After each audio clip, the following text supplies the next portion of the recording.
SpaceX has finally landed the contract for NASA's Project Artemis human landing system. But how exactly is Musk's company going to get NASA's astronauts to the surface of the moon? After a long hiatus, NASA is ready to resume sending people to the moon. To achieve this, the Space Exploration Agency is setting up Project Artemis, but is doing things a bit differently. Rather than developing the vehicle to the moon completely in-house, it is turning to commercial companies for a key component of Project Artemis. NASA's plan is to send the astronauts towards the moon using its own space capsule Orion, blasted away by its own rocket known as Space Launch System or SLS. Once the Orion arrives in the moon's orbit, it will link up with a lunar lander which the astronauts will transfer to and be lowered to the surface of the moon. Sometime in the future, the Orion capsule will dock with the Gateway, a small space station orbiting the moon, before being transferred to the human landing system. The lunar lander will stay on the moon while the astronauts do their job for about a week and take them back to the Orion space capsule that will be waiting in orbit for the trip back home. The lunar lander is what NASA is contracting out. If you have watched our previous videos, you know how SpaceX won the $2.89 billion contract to build the lander, beating two other contestants that included Alabama-based Dynetics and a coalition known as National Team that consisted of Jeff Bezos' Blue Origin, Lockheed Martin, Northrop Grumman, and Draper. In a surprise move, NASA decided to go all in with SpaceX, rather than its usual practice of awarding the same contract to two companies to encourage competition and prevent redundancy. The main cited reason was money, as NASA is struggling to get the required funding for the human landing system from Congress. It simply does not have enough money to have two different companies working on the same project, as it got only $850 million out of the $3.4 billion it requested. Other reasons included the technical superiority of SpaceX's proposal, despite being the least expensive. More on that later. Blue Origin is currently involved in a two-prong attack on NASA's contract award, seeking redress before the U.S. Government Accountability Office and also pushing a bill amendment in Congress that will give NASA up to $10 billion to spend on the human lander. Let's look into more details at the contract signed by SpaceX and the ingenious way it plans to execute it. First, SpaceX may end up spending as much of its own money as NASA before the project is completed. Surprised? Well, the terms of the agreement is remarkably different from the ordinary purchase of a module from a company. NASA opted to pay a commercial space company a fixed price to build a lander, but the lander will belong to the company, in this case, SpaceX. The advantage to NASA is that the price is fixed and SpaceX will be responsible for any overshot in budget, which will likely happen. NASA will then purchase ongoing landing services from SpaceX in the future, with the money already paid factored in, of course. In the first phase of the contract, NASA had given money to the national team, SpaceX, and Dynetics to develop their proposals before selecting SpaceX. If SpaceX manages to complete the project under budget, that simply means more profit for it. Something of note is that this is not the first time NASA is doing this, as it has used the same model to transport its astronauts and their cargo to the International Space Station. It would appear SpaceX is taking on a lot of risk by accepting this contract, but it definitely is not the case.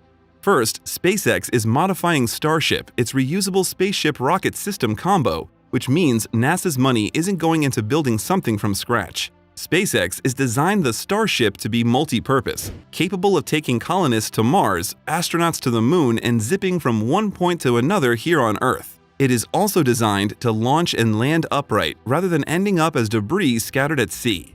SpaceX is still perfecting the landing upright part, with several prototypes bursting into flames as they try to complete the complex maneuver required to land on their legs. The $2.89 billion is to be used by SpaceX to fund its modification of its Starship, one uncrewed landing test and one crewed demonstration landing. And this is where it gets interesting. NASA may end up not even using the Starship they paid for. Remember we told you NASA is going to purchase ongoing landing services from SpaceX? Turns out the landing services is open for bidding and NASA will pick the best option. Theoretically, the national team or Dynetics could end up providing the lunar lander if they continue to develop their proposals with their own money. But of course, they would rather use government money. This is one big gain in all of this for SpaceX, which you will see later in this video.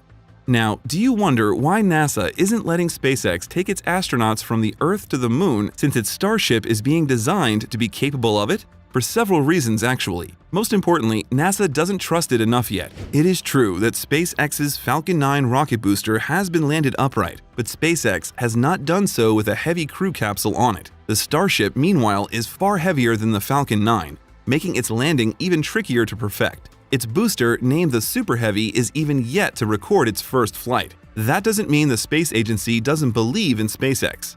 To date, the company remains the only private firm to deliver NASA astronauts to the International Space Station and return them.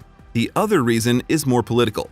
The Space Launch System and Orion, which were written into the 2010 NASA authorization bill, continue to enjoy the Senate's support. It also employs tens of thousands of people all over the country.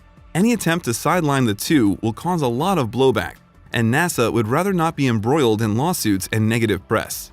For projects of this magnitude that are not privately controlled, such scenarios are not unexpected. So for now, NASA will make use of both the SLS and Orion in sending its astronauts to the surface of the moon. What then is the gain for NASA in giving out the lunar lander contract to SpaceX? The answer lies in the real nature of Project Artemis. All focus may be on going to the moon for now, but Project Artemis is actually a Moon to Mars program. Going to Mars is a different ballgame from going to the moon. In fact, in comparison, the former is like strolling to the beach. For instance, astronauts can communicate with the Earth practically in real time from the moon, but will have to cope with a 10-minute delay when they attempt it from Mars. Adding to the complication is the limited launch window, like once in every 2 years when both Earth and Mars align and the planet's thin atmosphere. NASA is choosing to align with SpaceX as they have the same goal of reaching the red planet, even if their motivations differ. Musk has been vocal about establishing permanent human presence on the red planet, even predicting it would be a one-way trip for the pioneers. It is also building its Starship to be able to make the long trip. It makes sense for NASA to put its money into what SpaceX is building, as they will end up getting both a vehicle to the moon and to Mars in one stroke. For SpaceX, the moon is just a stopover, and it is simply getting free government money to develop its Mars exploration program. And that is the big reason we told you about earlier.